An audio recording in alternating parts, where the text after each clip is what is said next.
and welcome to Buffoon of the Week, where we scour last week's news and current events, looking out for people who did or said something so freaking crazy that they earn a chance to be recognized as the dumbest newsmaker of the week. You see, you can vote for your choice by clicking on the I in the top left. Wait, what'd you say? They did what? What do you mean YouTube took polls away? Well, how the fuck?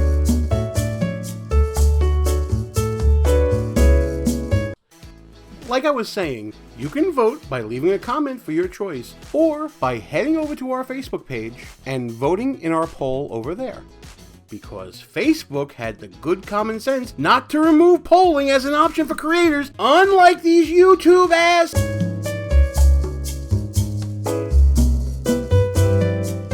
Alright, I'm fine now. I'm fine. Can we just do the show? Last week, you voted, back when we had polls, for Chaz overwhelmingly as Buffoon of the Week. For once, both our Facebook followers and those of you right here on YouTube agreed on the same choice. With no real end in sight, we'll keep an eye on all the hijinks that Chaz is going to bring us in the future, so stay tuned right here.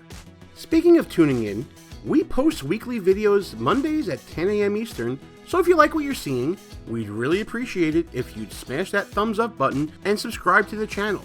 We're setting our sights on our next landmark of 200 subscribers. It may not seem like a lot to you guys, but for us, it's huge, and we really need your help to get there. So in between laughs, hit that subscription button. Before we get to our nominees, let's kick things off with a salute to those who didn't quite meet our nominating committee's rigorous standards, but they still deserve a mention for the efforts they put in. It's time to look at those dishonorable mentions. First up is Fox News' Martha McCallum, whose show displayed a Reddit post clearly lampooning news coverage of Chaz that she offered as a real reaction to the then breaking news story. One posting on social media that has now been deleted read this: "I didn't vote for Raz. I thought we were an autonomous collective, an anarcho-syndicalist commune at the least. We should take turns to act as a sort of executive officer for the week." It's just part of that. The reason why that quote should sound familiar to you is that Martha and her show didn't fact check that it was actually a posting ripped right out of the film Monty Python and the Holy Grail. Does no one vet anything anymore? No, now go away or I shall taunt you a second time. Next up, we have Duluth, Minnesota Mayor Emily Larson, who is pushing city council members to remove the word chief from city job titles, saying that the term is offensive to Native Americans. According to Larson, chief is language that is rooted in hurt and offensive intentional marginalization. An actual quote. Maybe someone should tell Larson that the word chief is actually rooted in Old French circa 1300, meaning leader, captain, or authority. Now, I may not be a scholar of history or such a cunning linguist, but I'm pretty sure that predates the first European interactions with Native Americans. See, you never know the things you're gonna learn right here on Buffoon of the Week. And finally, we're back on DeBozo Watch. Past winner and seemingly perpetual buffoon, Bill de Blasio, has instructed coronavirus contact tracers not to ask individuals if they attended a protest. Now again, I'm no epidemiologist, but I'm guessing that limiting questions about recent contacts will hamper contact tracing efforts. Wokeness before science. That's our DeBozo for you. That leads us to this week's nominees. We have two more woke buffoons lined up for you. That's Virginia Senator Tim Kaine and late-night comedian Chelsea Handler, both of whom should have thought before opening up their big mouths. This week's first nominee is Virginia Senator and former vice presidential nominee Tim Kaine. Last Tuesday, Kaine's historical illiteracy was on full display when he announced a startling discovery. The first African Americans into the English colonies came to Point Comfort, Virginia in 1619. They were slaves. They'd been captured against their will, but they landed in colonies that didn't have slavery. There were no laws about slavery in the colonies at that time. The United States didn't inherit slavery from anybody. We created it. It got created by the Virginia General Assembly and the legislatures of other states. It got created by the court systems in colonial America and since that enforced fugitive slave laws. We created it. Now imagine being a learned historian hearing this ridiculous rewrite of the past. For the sake of wokeness, Kaine attempted to memory hole literally thousands of years of documented historical evidence that the practice of owning slaves started in the first known civilizations on the planet. No wonder this is the guy Hillary wanted to be her vice president. He'll try to pass off any BS talking point with a straight face. Obviously, Kaine got dragged all over social media for his asinine comments, which he later defended to the media, saying, quote, "Did slavery already exist in the world? Of course, but not in the laws of colonial America at the time. We could have been a nation completely without the institution, but colonial legislatures and courts, and eventually the U.S. legal system, created the institution on our shores and maintained slavery until the 13th Amendment. As I've said, we didn't inherit it, we chose to create it." Yeah, right, Tim. Because that's how settling a new colony worked back then. Those silly European colonizers, they should have known that they were in America, where things are supposed to be different, even if America didn't exist for over 100 years after they arrived. Like what you see so far? Go ahead and smash that thumbs up button. Also, leave us a comment and tell us what you're thinking. And don't forget to subscribe so you never miss another show. This week's second nominee is late-night comedian Chelsea Handler.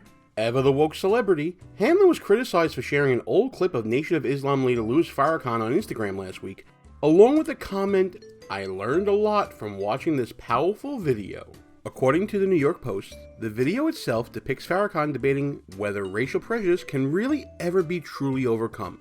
Because what better way to show how woke you are than by citing a known racist? For those of you living under a rock, Farrakhan and the Nation of Islam have long been known for spewing deeply racist, anti-Semitic, and anti-LGBT rhetoric over the years. And that's not me talking. That's the progressive-leaning Southern Poverty Law Center. That same video was reposted by other bonehead celebrities, including actress Jessica Chastain and abortion enthusiast Jamila Jamil, who later took it down after learning who Farrakhan was. But the celebrity herd mentality continued, as Handler's post was also reportedly liked by fellow buffoons Jennifer Aniston, Michelle Pfeiffer, and Jennifer Garner. Ignorance is not only bliss, but apparently is alive and well in Hollywood. Handler has since done the deletion of shame, but ever the right fighter, she had the audacity to attempt to defend Louis Farrakhan's anti-Semitic views. This is a first for us, folks. Defending your buffoonery by justifying the actions of a racist.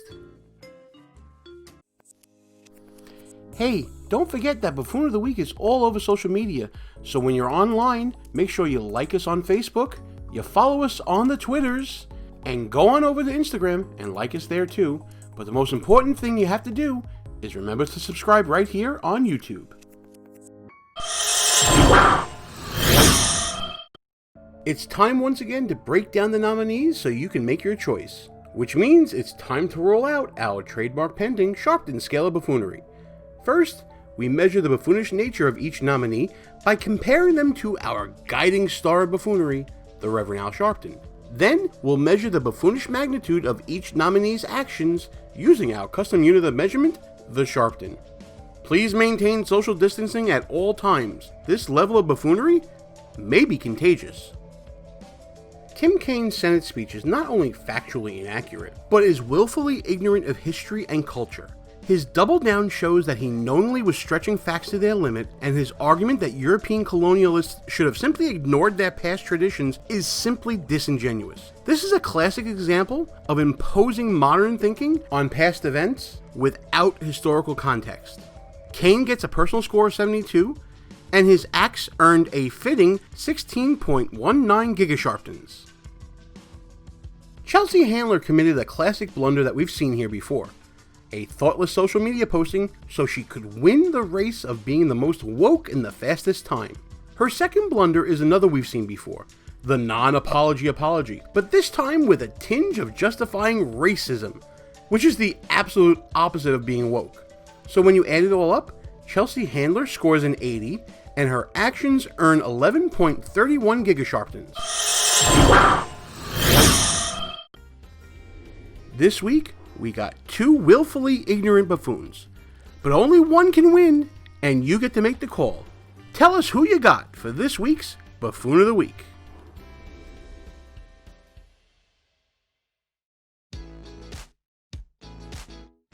Thanks for watching all the way to the end of the video.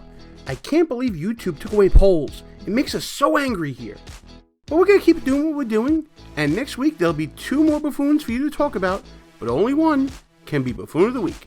Stop by next week, folks. See you then.